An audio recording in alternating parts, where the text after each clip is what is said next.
H1B1 exacerbates employers hiring individuals from outside of the country when they could potentially hire minorities, for an example, which we know there's a shortage in the STEM fields. There are a significant number of Americans who I think would love opportunities if they had the proper training and skills to operate in those jobs fairly well. So why not start and focus there? I'm not of the support or mindset, Caitlin, that we should let in more than the 60,000+ that were already let into the country. Do we have some deficits? I certainly understand that point, again, to what Catherine was sort of alluding to.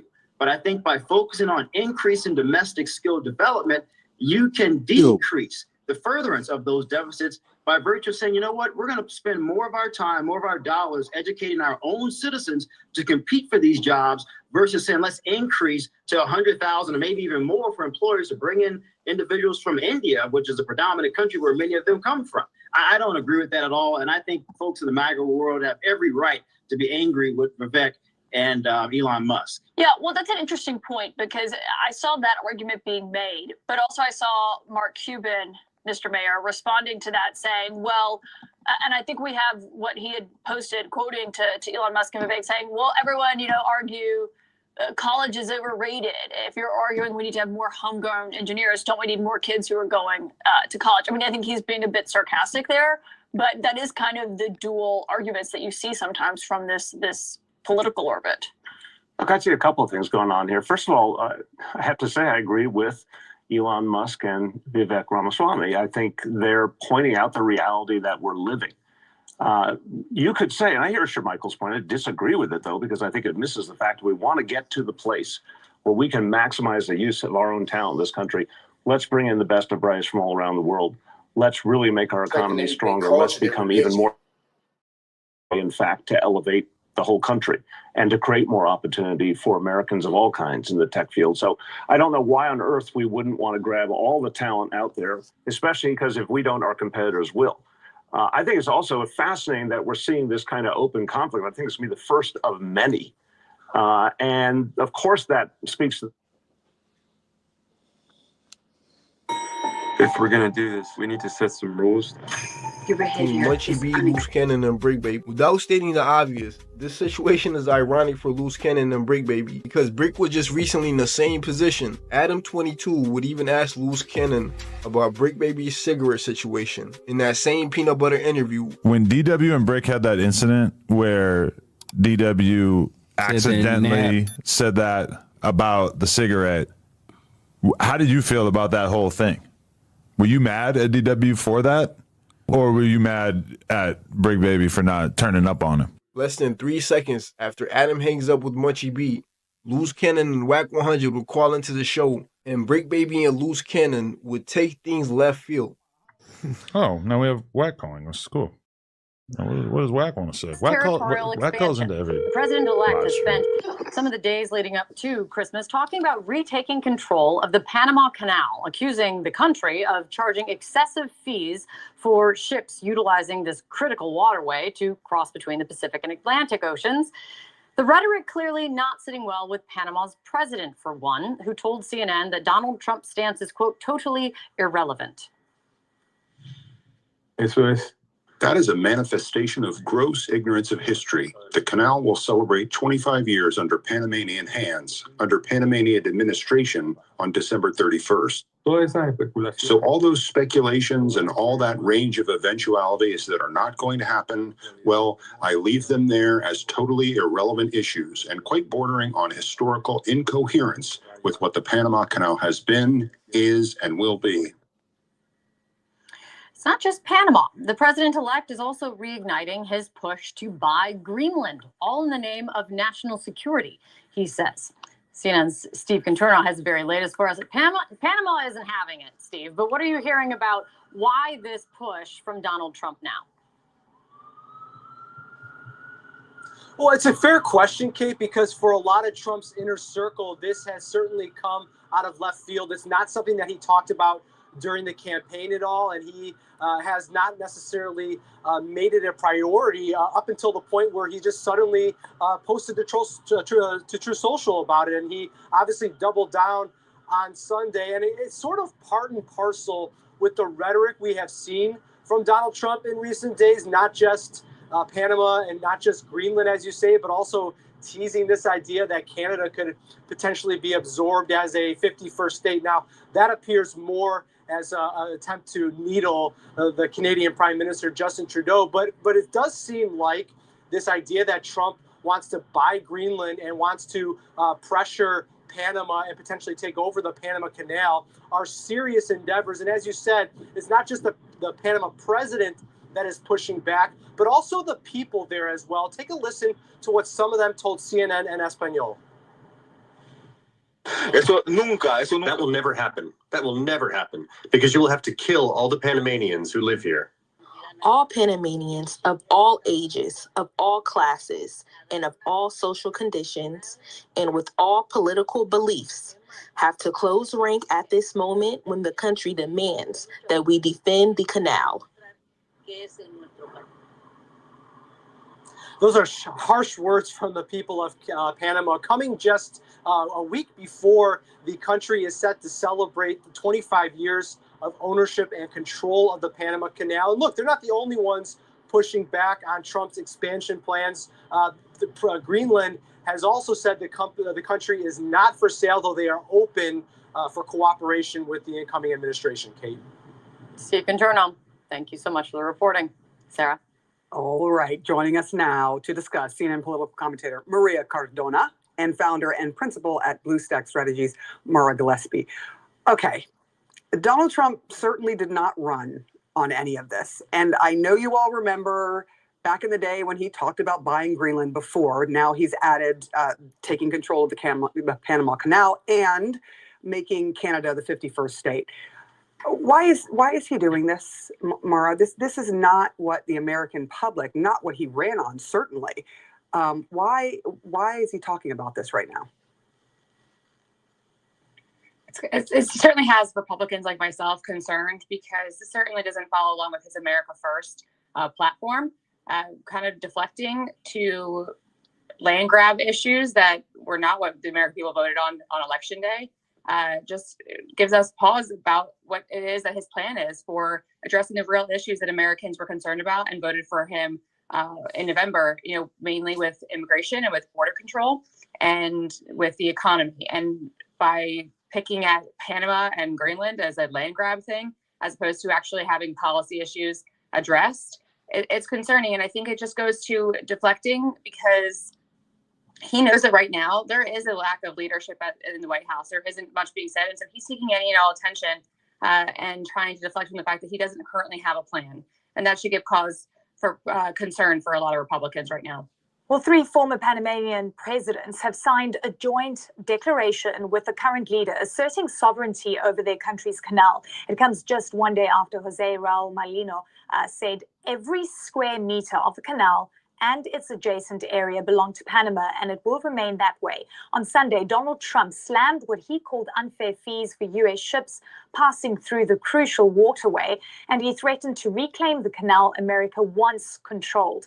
But the president-elect failed to clarify how he would force a sovereign, friendly country to hand over its own territory. CNN's Gustavo Valdez joins us now live from Mexico. Gustavo, what has been the response in Panama? Well, the Panamanian people and their government, as you can see, unified behind the fact that they say the Canal Panama belongs to the Panamanian people. There were some people yesterday protesting in Panama the words of Donald Trump. The president, however, seemed to be a little bit more dismissive in saying that perhaps Donald Trump should go back and read history books. That is a manifestation of gross ignorance of history. So all those speculations and all that range of eventualities that are not going to happen, well, I leave them there as totally irrelevant issues and quite bordering on historical incoherence with what the Panama Canal has been, is, and will be. Rayando en la incoherencia.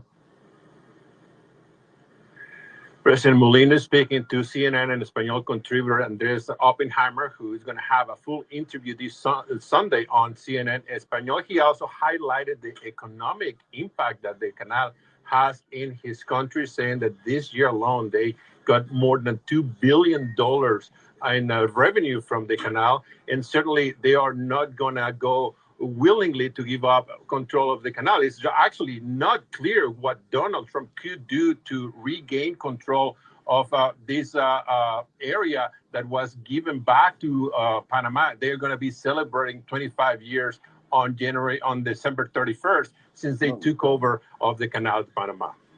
Gustavo, I mean, what President-elect Donald Trump is accusing Panama of is high fees, and that they're unfair. Has there been any word around the fee structure, and has Panama defended what it is charging the United States? They said that the fees applies to everyone. The canal is there to serve any ship that needs to cross from one side of the Pacific to the Atlantic and vice versa. There are no special fees. They also highlight that they just underwent a big expansion of the canal to accommodate larger ships. So it's the fee for everyone. It's based on the size of the vessel. So there's no clear also what any concession can Panama do on that area. Especially the other thing here, it could be for Donald Trump, is the risk of alienating somebody who could be key on Donald Trump's immigration policy, because Panama is a country from where many of the Venezuelans who have been coming north to try to get into the United States have been crossing. So he has the power to control the flow of migrants. So whatever Donald Trump wants to say or do about the canal could have also an impact on immigration. After Trump blasted Panama for raising fees on cargo ships to use the waterway, President Jose Raul Mulino said that every square meter of the canal is Panama's and will remain so. That prompted this reply from Trump on Truth Social. Quote, "We'll see about that." Let's discuss this more now with CNN political commentator Karen Finney and Republican strategist Neil Chatterjee. Good to see you both. Karen, let me start with you. This is apparently really outraged people in Panama based on the news coverage we've seen. Trump's former White House Chief of Staff, Mick Mulvaney, says this is just a negotiating tactic. Take a listen. This is a negotiation. By the way, one of the reasons Trump is so good at negotiating is that it's a credible threat. If he says, look, we are going to have problems with Panama if they don't lower the rates. I don't envision American troops going in to retake the canal. But you got to think that someone's out there scratching their head going, is Donald Trump crazy enough to do something like that? And it's that viable threat that sort of gives him negotiating leverage that not a lot of other folks could ever come up with. Use Kayak to book flights on days that cost less. Download the Kayak app now. It's huge. Like, you would think his music ain't as crazy as it is because he don't drop as much or he don't really care about it, but he is huge. Then paid from the side, from the streets, he is huge. You know what I'm saying? Like, the streets love him. Then Mazo, energy, just real rap, all of the shit, they love him. And then you got an artist, Lonnie, they love him. Then you got Jizzle, Player, you feel me? They all did they shit. We just, like I say, my people was in jail. So they didn't get a chance to really flourish what they can do. You know what I'm saying? Yeah. I ain't gonna say I got my run or nothing, but like a lot of people see what I can do. You know what I'm saying? They know I can rap. They know all of the shit, but of course it's not as big.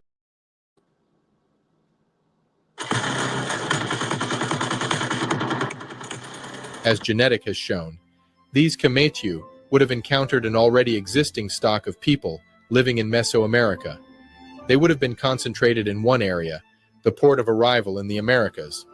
Drive me, sit outside for hours while I'm inside partying, and then take us home. Fire. We got grease. Yeah. Hey, I ain't Travis Hunter. I don't want no gold digging bitch. I ain't Travis Hunter. You sit outside the club while your bitch party, must be Travis Hunter. You keep on finding out what your bitch doing, must be Travis Hunter. Thought we weren't gonna find out about you shaking ass this summer? Yeah. I believe that is the talking point, and I believe that is what Donald Trump is saying. But here's the larger problem, aside from how absurd the thing is. That's not what the American people voted for. We were told the election was about the price of eggs, right? So where is the conversation about how he is on day one going to start lowering costs for the American people? Frankly, in the interviews that he's done so far, he's actually admitted he doesn't have a plan to lower costs and that he can't promise that this tariff regime that he's going to implement will lower costs. So I think the bigger problem is people are hearing him talk about the Panama Canal and Greenland and all sorts of other things like Canada, but they're not hearing him talk about them and their lives and what he's going to do to make their lives better on day one. Yeah, Neil, to Karen's point, it's not just Panama. I mean, Trump has also said he wants the U.S. to take over Greenland, citing purposes of national security. That's a territory of Denmark. That's a NATO member. Is this really how a U.S. president should be treating our allies around the world with viable threats, according to Mick Mulvaney, and bullying? What do you think? Look, I respectfully disagree with Karen. I actually think the president-elect did campaign on these issues. He campaigned on American energy dominance. So much American energy, clean U.S. LNG that creates jobs here at home, that gives our allies geopolitical alternatives to Russian gas, and that lowers global carbon emissions by displacing dirtier sources of fuel overseas. It flows through the Panama Canal. But one of the challenges that U.S. exporters have had is cost and cost implications. And the charges to go through the canal contribute to those cost increases. So if President Trump can use this muscular approach, this leverage, this Theodore Roosevelt-like approach to American strength on the world stage, and it ends up lowering prices for American exports, that benefits Americans. And that's exactly what President-elect Trump campaigned on. What about, Neil, let me stick with energy for a moment. And this is obviously your space, certainly more than it is mine. But let's talk about, for example, the threats to Canada. You've had officials from Canada say, hey, if you threaten us, we're going to threaten you. And that would have a direct result on the price of oil, of energy. What are your thoughts there? Look, I think, again, this is all about leverage. This is about, kind of President Trump using his leverage to gain advantage.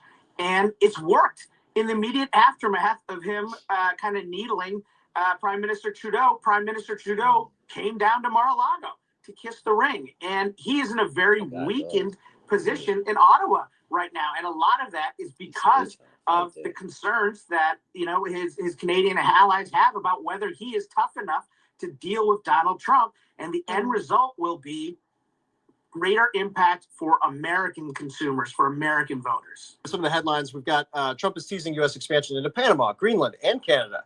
Trump's wish to control Greenland and Panama Canal, not a joke this time. Trump dreams of empire expansion. You make a great point that people perceive what he's saying. What he's doing is actually trying to lay the groundwork for other things he may be working on here. He does that a lot with tariffs. Is that what he's doing here? A little bit. I mean, I think this is his way of finding new and creative approaches to go after familiar foes. In the Panama Canal, lawmakers have raised concerns about the outsized influence that Beijing is playing there. The House Select Committee on China heard evidence that it poses a national security risk. And if Trump is trying to say the United States should seize the Panama Canal, essentially that's his way to say, like, I want to kick China out of the canal. It's his way to go after Beijing, sort of using the Panama Canal as a conduit because they do so much of the business and control so much of the traffic within the canal. When it comes to Greenland, I think it's less about necessarily wanting to buy Greenland, although it's a funny thing to say, and more as an indirect way to go after Denmark, which is one of the very few NATO allies that is still not meeting that 2% defense spending target, that has been one of the most familiar scratching posts for Donald Trump, going after allies who are not meeting that share of defense spending. And President Biden and the alliance for the last 4 years went to great lengths to get as many of those countries as possible to either meet that target or lay out a roadmap for a time frame in which they could meet that target. Like 5, 6 in the morning. Who really sliding at 5, 6 in the morning unless somebody was really waiting on you and watching you and waiting on you to leave? And, a lot of people feel like that's similar to the way Lil Pop died. Then, all this talk about Dirk paying people to kill people, murder for hire, videos of Dirk giving his hitters money. It's a video that they speculate that shows Dirk paying people for murders. He giving jail money. He giving DD money. In them same videos, you see like Booney Mo and, the same video with Dirk giving out money is the same video. Security importance to the United States. As the site of its northernmost military base. And finally, Greenland could become a crucial rare earth mineral source. When you talk to folks on Capitol Hill, are they trying to think through how to make this possible, or are they just kind of batting around? That'd be crazy if he can get Greenland and Canada. I don't see it happening, but dream big.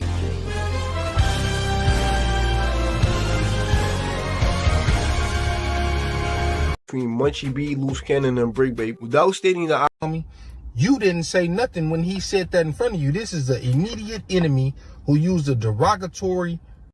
As Genetic has shown, ex Borgia, from south central Mexico, we can see an initiation scene with baptism by water. On the right, an ancient Egyptian Blitz on Christmas Eve. He is now in the U.S. Virgin Islands to spend some time with family there for the week leading up to New Year's. But before leaving, the president signed 50 bills into law. They include the Stop Institutional Child Abuse Act, which was championed by socialite Paris Hilton, a Stop Campus Hazing Act, and a law that prohibits Congress members from receiving retirement payments if they are convicted of certain crimes.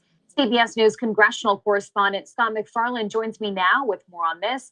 Scott, start with talking to us more about that No Corruption Act. Where did that come from? It's perhaps the most narrow of the bills President Biden signed into law because it would impact only a handful of people, but it comes in one of those congressional cycles in which multiple members of Congress either pleaded guilty to a corruption case or was convicted at trial in a corruption case. Think Bob Menendez of New Jersey, who goes to sentencing on January 29th, and George Santos, who you see on the screen. He pleaded guilty in a federal fraud case and goes to sentencing in February. What Congress has done here and what the president has signed here is make it unlawful for somebody who's been convicted of a corruption-related crime to receive their congressional pension, those retirement benefits. Under the previous iteration of this law, you could string this out by appealing and appealing and appealing over the course of years and continue to receive those federal retirement benefits. Congress has cut that off now, and the president has signed into law this value statement and this deterrence towards corrupt acts when in office. And Scott, what are some other key laws President Biden signed? Yeah, big and small among the 50 bills just signed. One of them is an anti-hazing law targeting college campuses, making it the requirement that universities and colleges report each year publicly incidents of hazing and the quantity of incidents of hazing. It's the middle of the three on your screen, the Stop Campus Hazing Act. What's more, it requires universities and colleges to do public awareness campaigns and to raise educational standards about hazing on campuses, to try to combat that and crack down on the frequency and the significance of hazing at U.S. universities. And you also have a new reporting now about Capitol Police responding to an increased number of threats against. Where's the partner together, Rumi? Should we make dinner? Charge them. Ex Borgia, from south central Mexico, we can see an initiation scene with baptism by water. On the right, an ancient Egyptian scene from the Temple of Esna, depicting an initiation through baptism by water. The twin serpent motifs, showing up in Aztec and ancient Egyptian iconography. I am sure this is all a coincidence, too.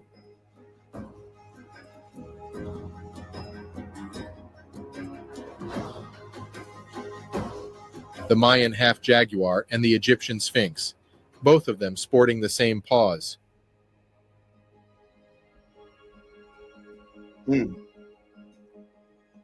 The sacred Tau cross found in both Mesoamerica and ancient Egypt. To attribute all these cultural similarities to chance is to be wholly dishonest of the truth, especially in the face of genetic, skeletal, archaeological, religious, writing, and mathematic evidence.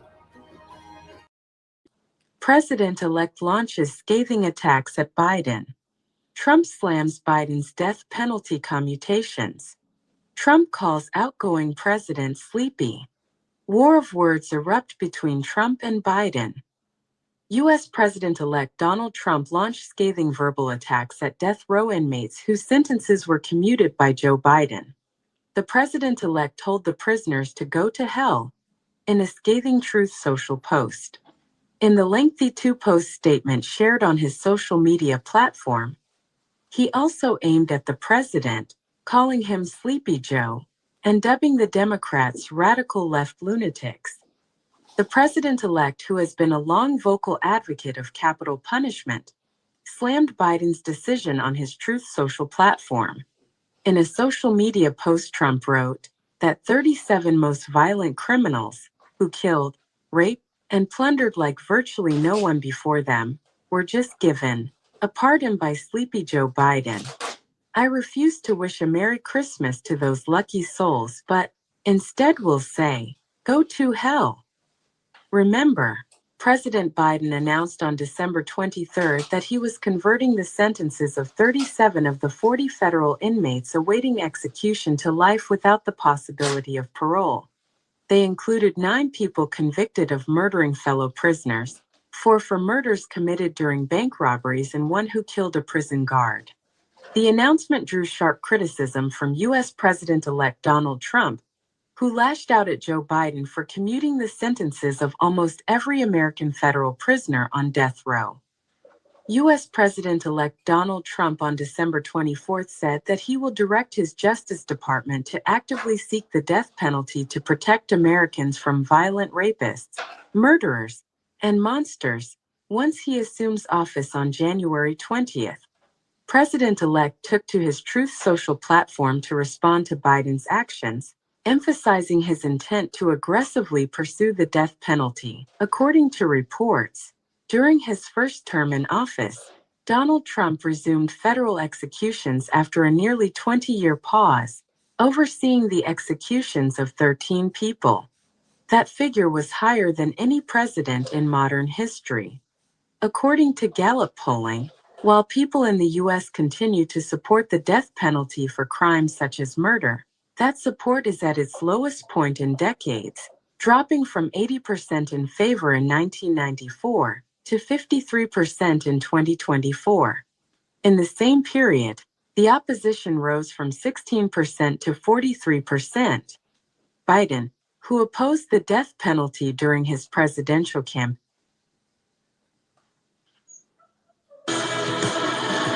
Heart pumping. Muscles extended. Commercial break.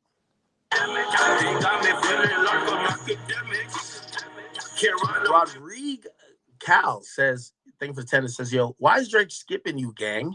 You have had his back the most, and he can't give you a stream. I don't think he's skipping me, bro. These are deliverables for Kick. I don't even stream on Kick. I don't stream on Kick. And again, you know, man, I just don't know how to, like, continually say it. Like, I don't have that much expectation or I don't do things with the expectations that that person has to give me something. You know what I mean?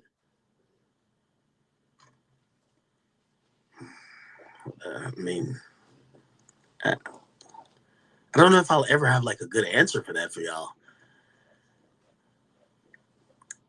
Because, all right, you want to play into the other side of you want to play into the other side of what I guess people want. All right, let's play into this, right? Let's say I feel a way and I'm kind of upset. Let's say that, right? What fans want is for me to say fuck Drake, right? But that's just not my even demeanor, even if it was something I felt entitled to. So y'all still want to get what y'all want, right? Like, that's just not me. You think me and 6ix9ine has never had disagreements? You ever see me come out here and say fuck 6ix9ine? No. So it's like y'all want me to turn against someone. But number one, I don't feel that entitled. But number two, even if I did feel that entitled, I would just, it wouldn't manifest in me say fucking the guy. Pause. Like, I wouldn't say fuck him. You know what I mean? I wouldn't say, yo, he's trash. I wouldn't change my tune on his music. I would just be like, all right, cool. Like, all right, I know this guy's he's kind of like a fake one. All right, cool. I know that for when he has to talk to me as a man and I have to talk to him as a man. And that's it. It wouldn't be for some shit where I'm like, now, y'all should know, and this is my track record with these artists.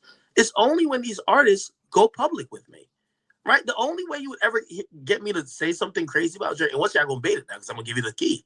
If Drake came out and said, Academic's a bitch, fuck this nigga, he's a weirdo. Of course, I'm gonna always defend myself.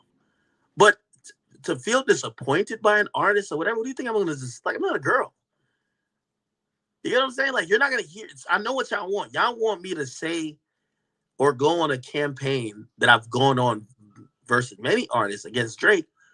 But I've told you, all of those campaigns are rooted in respect. Meek, I didn't think respected me. Baby, I didn't think respected me.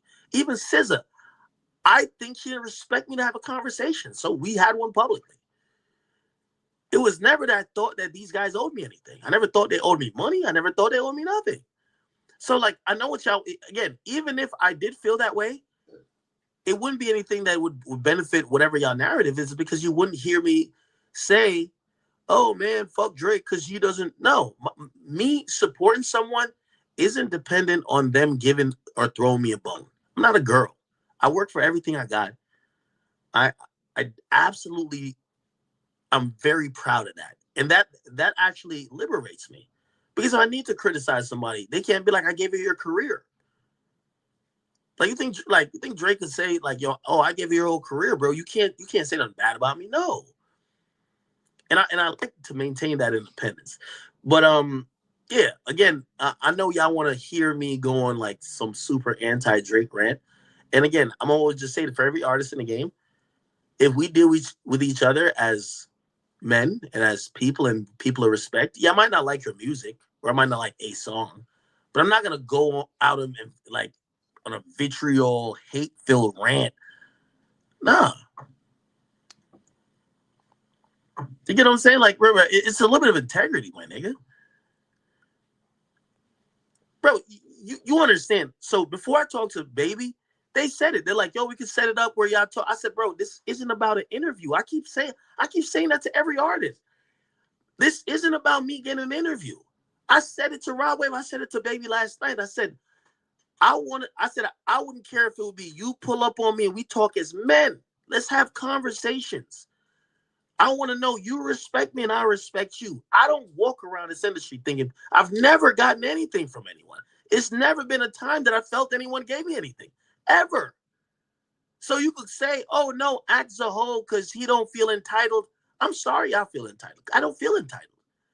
I've never gotten anything. I've only worked for it. I've never gotten recognition unless I duly earn it. When people say, do you think if you weren't the biggest, Drake wouldn't? I don't think that. I think I worked to get everything I got. I think I worked to get mentioned at the end of that song. I think I worked for everything. I've never asked someone for a position, for money. I've never asked someone for a handout, for a shout out. I never asked for a favor. And I make sure I don't ask for a favor. Because when they give you a favor, that favor comes with a lot of caveats. So I could talk my shit freely when I'm off that Hen Dog, I'm off that Don Julio, I'm off that Casamigos. It doesn't matter. For me, I told y'all this before. The first time me and Drake talked, we got into it. We were cussing each other out. I didn't felt he respected me in the way our conversation went. I ain't felt there was respect there. And if there's no respect there, fuck that relationship. We then established respect. And after that, I'm cool with him. I'm locked in with him. But none of that comes with, oh, no, you need to give me this. Bro, I'm not no nigga in your entourage. You don't need to give me nothing. You don't need to give me nothing. You see, I think differently from other people. When people come to do an interview with me, I know it's because they value the platform and they need the platform. I don't look at it as they're throwing me a bone. If that's how you ran around hip-hop, you got to work harder. Anytime I haven't seen an interview, I work harder to make sure I got to get the interview. If I want the interview. When I started seeing them making all these goofy ass lists, I didn't call somebody up. I made sure they had to do it. I deal with everything with hard work. I'm not Drake's bitch. I'm not his baby mama. I'm not his kid. If the nigga want to do an interview or do whatever, let him do it. But if he don't want to do it, or if it's not the timing, that's another thing. You see, I move different than people. I move different than people. Y'all wouldn't understand it. I've told y'all 30 times. I got several interviews with YoungBoy I could put out to break the net. But that's my man's. We did an interview one time when he was at a fucked up place where he was saying a lot of crazy shit. That's not what's good for people to see. I could benefit off it all day, but I understand I fuck with him as a man. Do you think I be on Young Boy's line? Nigga, when I went up there to the Gravedigger Mountain, even Young Boy, we got a crazy vlog. We was in some shit that we actually filmed. That's kind of probably okay to come out. But when he asked me, because I was there for 4 days, we ain't do shit. And the last day he said, I don't want to make you feel like I wasted your time. Let's get some shit. And I said to him then in his face, I said, Young Boy, I never came up here to do an interview. I came up here because me and you started going back and forth, and we thought we was cool. At the point we was cool, so I came up here to establish that relationship as a man. For you to respect me and for me to respect you, that's it. I'm sorry that people don't move like that in media. It's okay. I'm going to tell you how I move. I don't switch up on artists because of shit like that.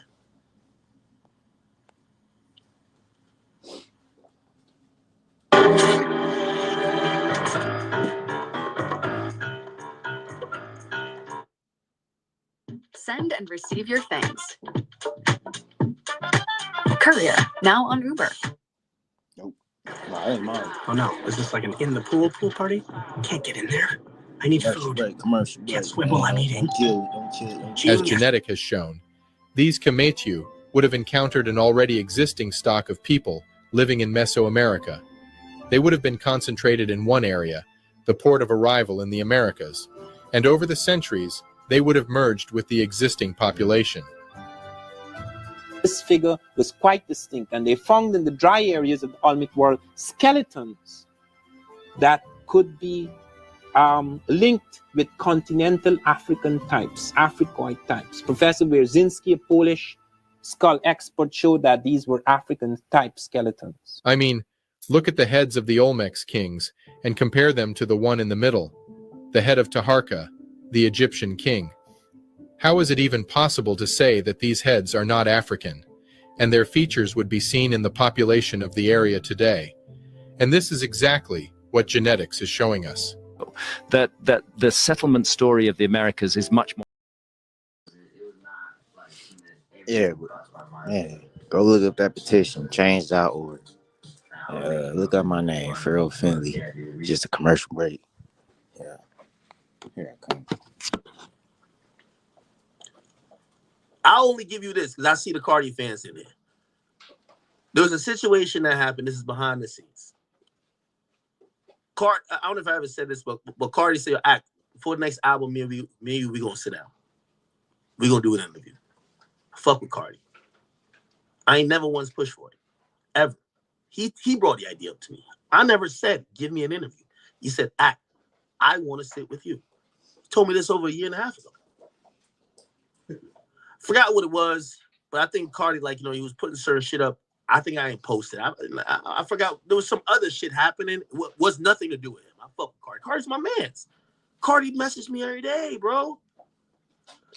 Cardi hits me because Cardi's thinking, this is facts. He thinks I feel away because he ain't do the interview with me yet.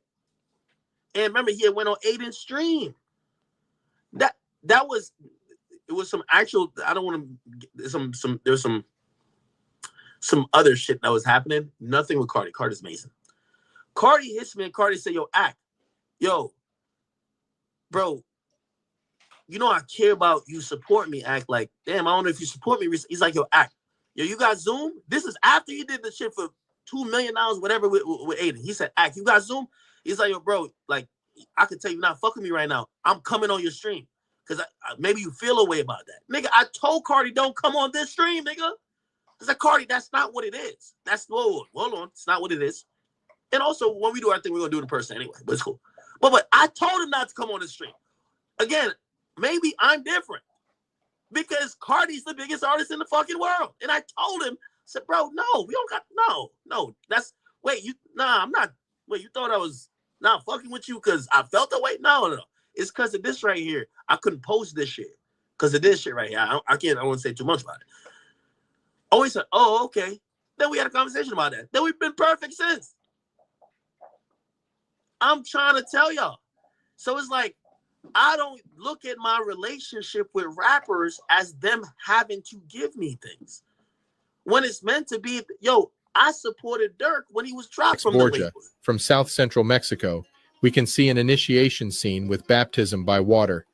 On the right, an ancient Egyptian scene from the Temple of Esna, depicting an initiation through baptism by water. The twin serpent motifs, showing up in Aztec and ancient Egyptian iconography. I am sure this is all a coincidence, too.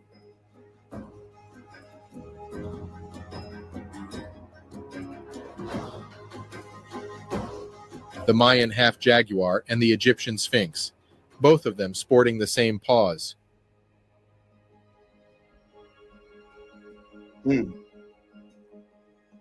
The sacred Tau cross found in both Mesoamerica and ancient Egypt. To attribute all these cultural similarities to chance is to be wholly dishonest of the truth, especially in the face of genetic, skeletal, archaeological, religious, writing, and mathematic evidence.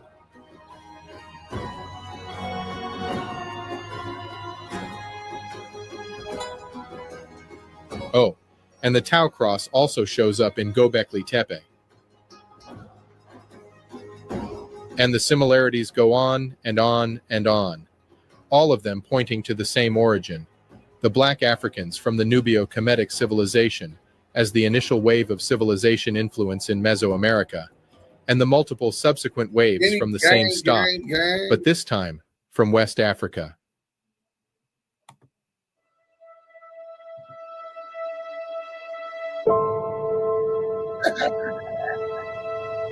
I would like to leave you with this last quote. If you act like this is strictly business, again, maybe it's worked for other people. It ain't worked for me. It hasn't worked for me. So when I deal with artists, I value respect over content.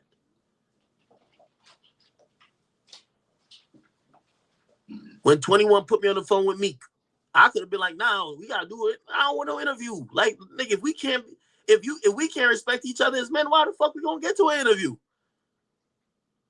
Because if we look at each other and we gonna have to fight, argue, box, whatever, let's deal with us as men first, and we could get to content later. Let's open up the floodgates that content come. So that's the thing with me. So when y'all talking about Drake, right? It's like, my nigga, I don't ask Drake for things like that, and I don't look at it. I think this makes sense.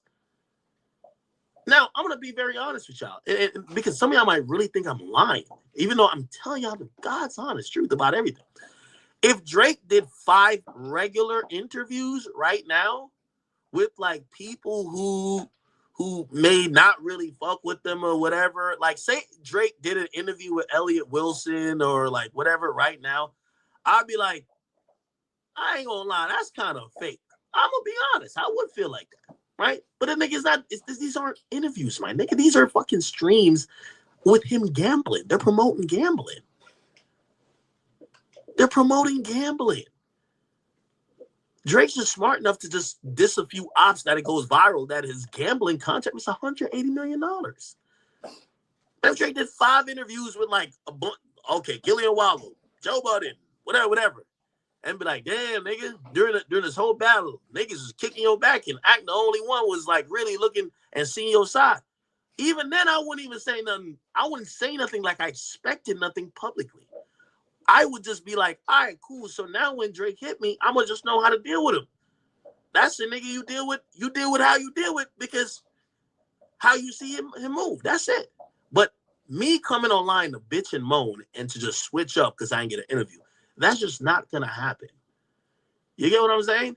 So I do want to say, like, for the people who do think that there's some that I should expect certain shit, I don't expect an interview. I expect the nigga to deal like a man. Feel what I'm saying? So I hope that answers it. But I know Twitter gonna take this and be like, yo, he's taking advantage of you, broski. And I get that too. Like, you know, honestly, I'll be conflicted when y'all say that because I'm hoping y'all saying it because y'all fuck with me. But I think people here would say because they fuck with me. people online, like on Twitter, bro, I've never heard Twitter advocate for me to get nothing in life. I've never heard it. I've never heard Twitter say, yo, they snubbed Ack on this. Why Ack ain't get it? I've never heard it. I've never heard them say, I should be positioned this, that, and third. If anything, I always hear them say, why Ack? Fuck him. We hate him. I've never heard Twitter basically say I'm deserving of anything. But all of a sudden now you think I'm like some type of woman you could just fucking put a thought in my head and I just crash out off my emotions because you're saying I'm deserving of a Drake interview? I ain't never heard y'all say I was deserving of nothing. Nigga, I done streamed over 200 days this month. Oh, no, this year. I done put in mad hours. 100 hours a fucking month. I ain't never heard y'all say, they drop a BT goddamn list. They don't even nominate a nigga like me. I ain't hear one person say, yo, Ack, you deserve that. Not one. But now y'all want me to think that I'm so malleable, like you could control me. Nigga, I do the controlling. Y'all can't control me. You think you can manipulate me to be like, oh no, Drake, you owe me this. Nigga, I've never heard y'all tell me nothing that I ever deserved in life. BT violate me. This people violate me. These other people leave me out or whatever. Complex, the only niggas who ever try, and it's because I work there. You think I'll be on that list if I work there? I've never seen y'all ever, and I'm not talking about my audience, I'm talking about Twitter, because they be the ones who think they got the power. Who think they could gaslight. Oh, they're doing you like a hoe. Why y'all ain't getting BT for doing me like a hoe? Why y'all ain't getting these other niggas for doing me like a hoe? Y'all don't care though. Y'all want me to play. I don't play the pawn. I'm not a bitch that when you trying to get at a nigga, you try to get his ex-hoe to come fuck with you. I'm not that. So if y'all got y'all beefs with Drake, squabble up. Didn't I tell y'all that before? Squabble up Dolly though. Don't try to use Ack. If you can't take Drake on by yourself, you ain't gonna use Ack getting at Drake. It won't happen.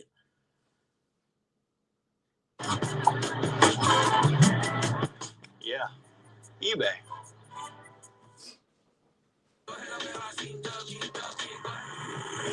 One more for you, put you on your case, so other families could hear about them and might could get their family some assistance. Excuse me? Tell the people about the organization you working with that's helping you regain your freedom.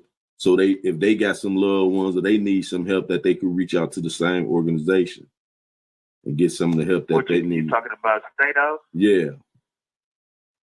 Oh, see, Stato, I believe you only can get like a Stato attorney from the courts because they pull like dockets.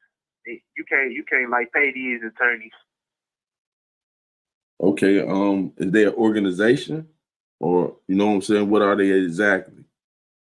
I believe they like a law firm. They a law firm. Mm-hmm. I'm gonna have to look them up.